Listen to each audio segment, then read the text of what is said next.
Hey everyone, Obliv here. I hope you are all doing fantastic today. Um, for this episode, we're going to be going over levels 22 to 24. In our last episode, we went over 20 through 22. We came back to Silverpine Forest to Fenris Isle.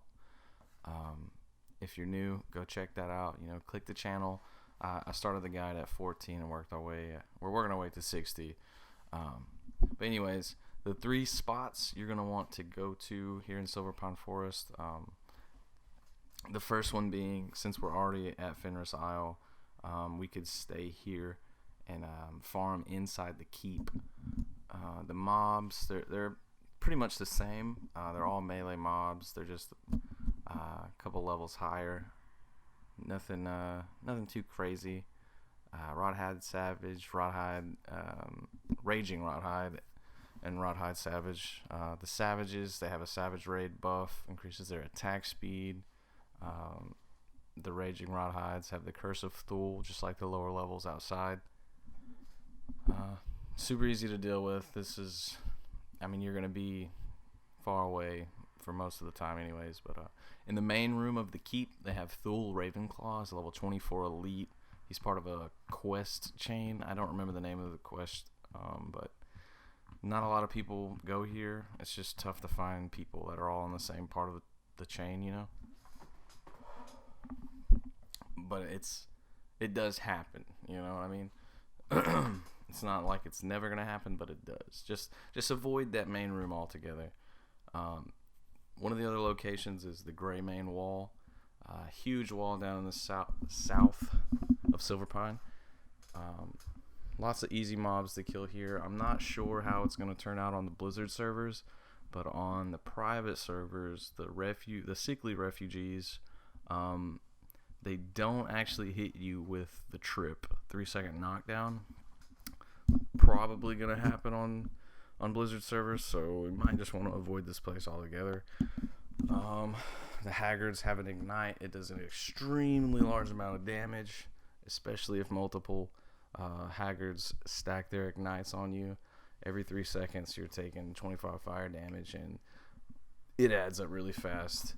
Another downside to these guys, they're PvP flagged, so once you kill the mobs, you actually stay in combat for a longer amount of time. This guy right here, Dallin Forgeright, is the douchebag on the horse. He's not an elite, but he renews himself and heals himself, and being a mage, it's a pain in the butt because you can't kick. So he just takes a really long time to kill. I would just say avoid him. Just ignore him. He's just in the way. Just ignore him. The next spot is going to be Baron's Peril. I'm not sure if I'm saying that right, but it's just a cave with undead mobs inside. The Ravenclaw Guardians and the Ravenclaw Drudgers. Yeah, the Drudgers actually, they buff themselves, but it's more of a debuff, I would say.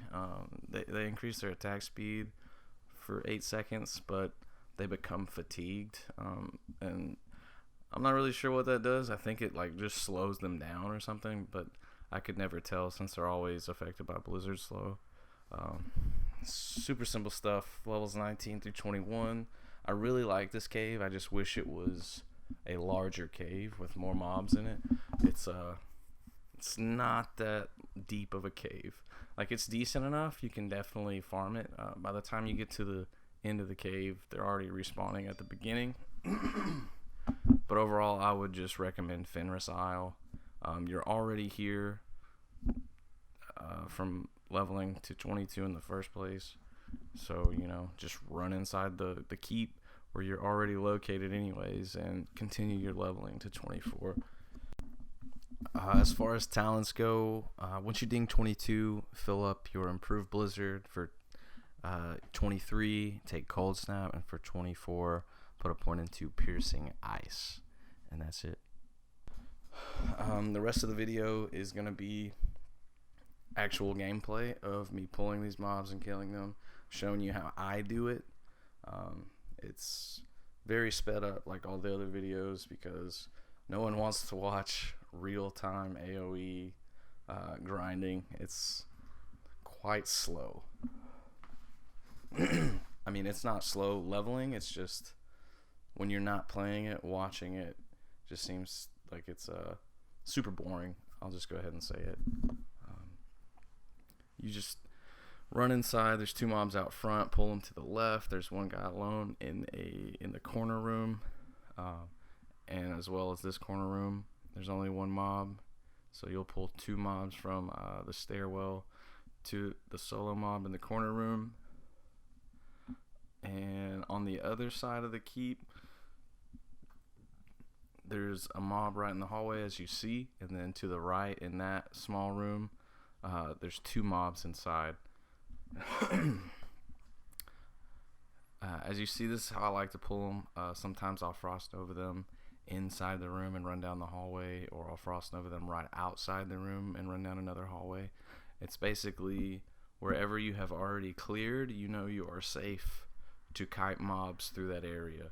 So just keep that in mind, what you do have cleared and what you do not have cleared. Because if you go around a corner to an area that you haven't killed those mobs yet, you're probably like taking a big risk, because there's normally going to be another mob right around that corner. I do run down to the basement. There's 3 mobs down here. You can kill them down in the basement.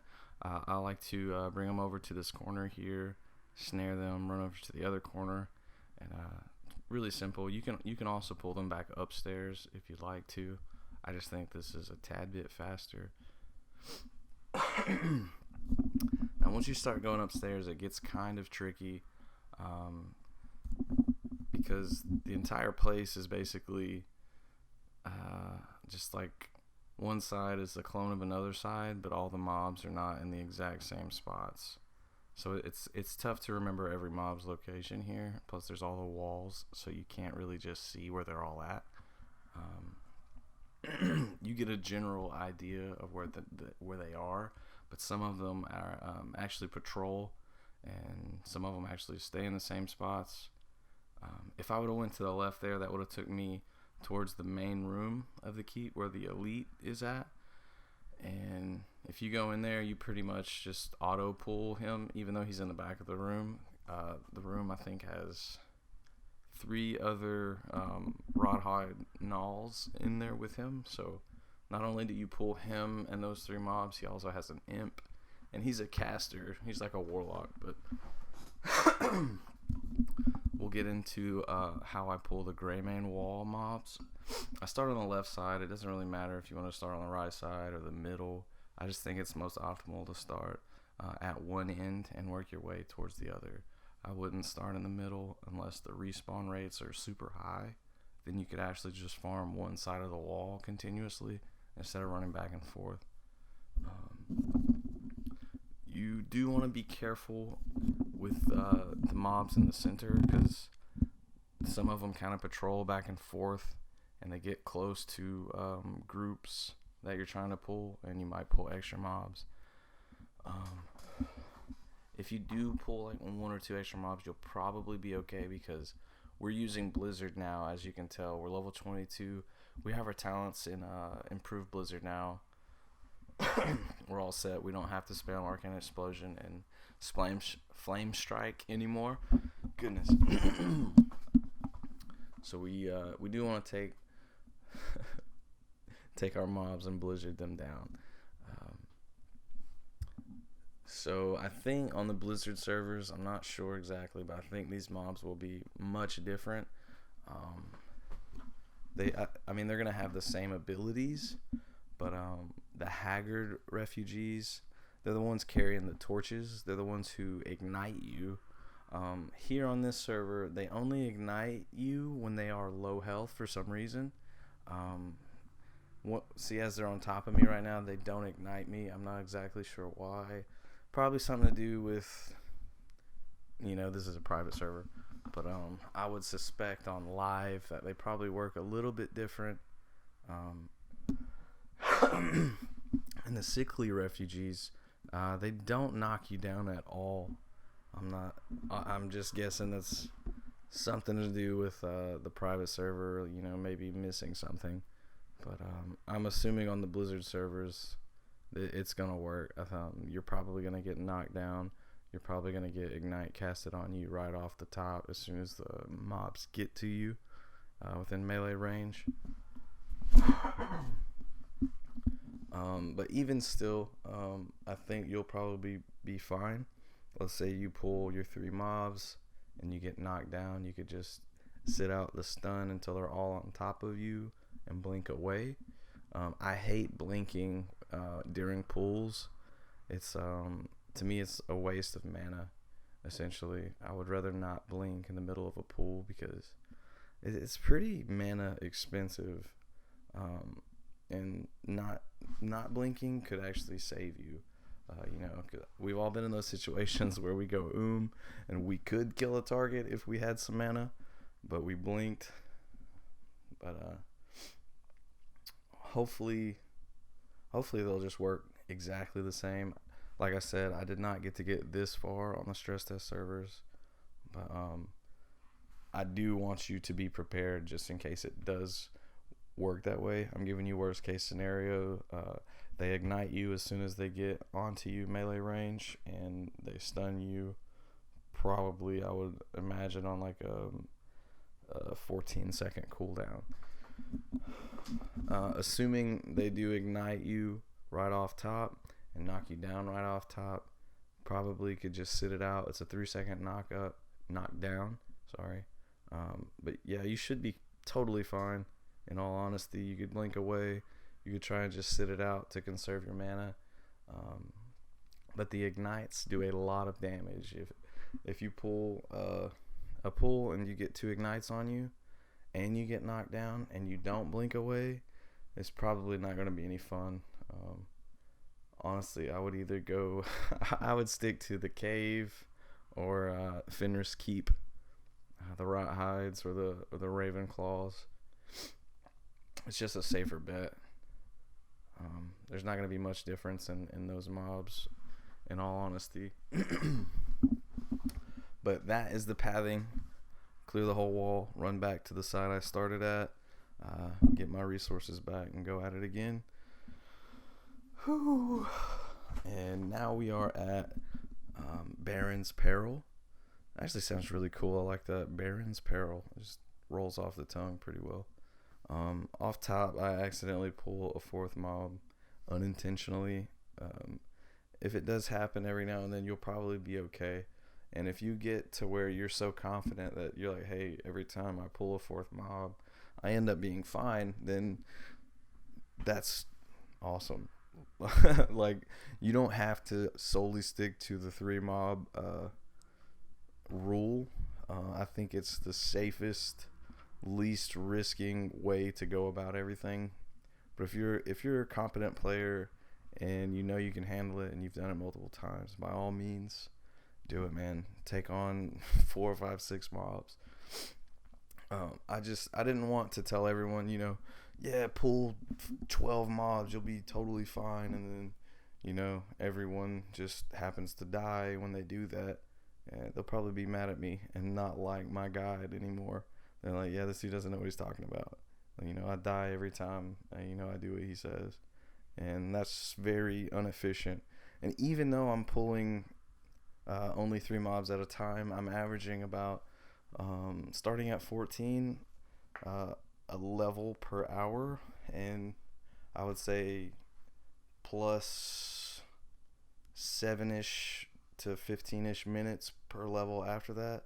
So an hour and 7 minutes, an hour and 15 minutes, an hour and 25 minutes, an hour and 38 minutes, you know, as the levels go up, because you're increasing your experience bar every level. You have to acquire more experience.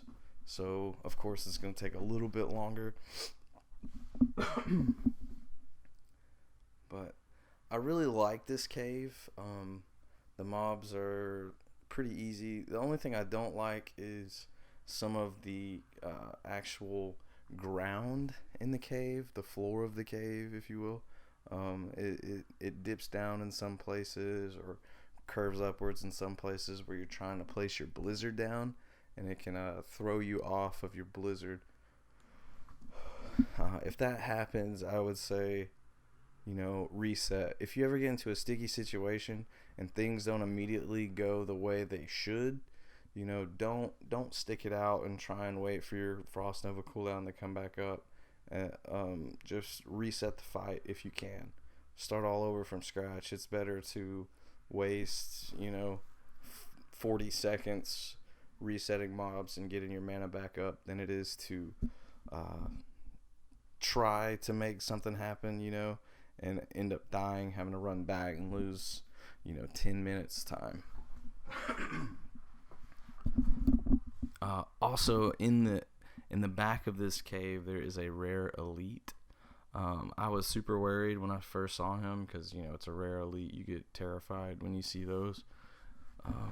But honestly, I think I accidentally pulled him because I didn't notice he was a rare elite, and I just AoE him down with the rest of the mobs. Yeah, super easy. Blizzard and the talents, your frost talents for improved blizzard are super strong. Even rare elites really can't stand up to you. He's not immune to slows or snares. I think he's on the next pull.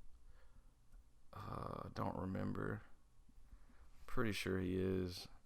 I actually voice over all of my clips, so that's why this isn't real time voice as I'm playing. But as you see, it's a rare. That is super easy. Yeah, there's nothing to it.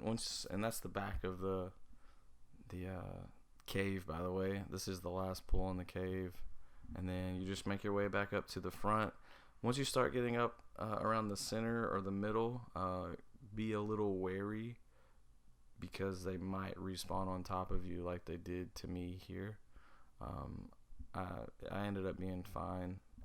You just kind of get used to it. Once you AoE for many hours, you just kind of get used to things going wrong. It's almost like you expect it to happen, and once you acquire that, you're just like unstoppable. You're like, oh yeah, I knew that was gonna happen, and then you're good. That's it. You can just run back and forth throughout this cave. I would recommend this cave or Fenris Keep.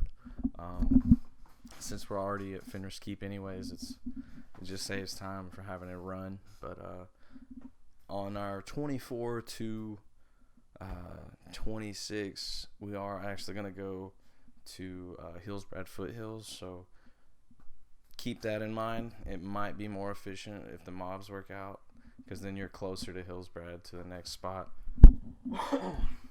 But yeah, guys, leave a like, comment down below if you have any questions or ideas, anything at all. I'm going to leave the Discord in the description below. I would like to get like an all mage Discord. I think that would be really sweet. Just have a bunch of different players' perspectives who all play mages. You can get some crazy stuff going on or learn from anyone really. But yeah, that's all I got, guys. Thanks for watching. Stay tuned for the next one. Be a little patient. But yeah, man, keep it classic.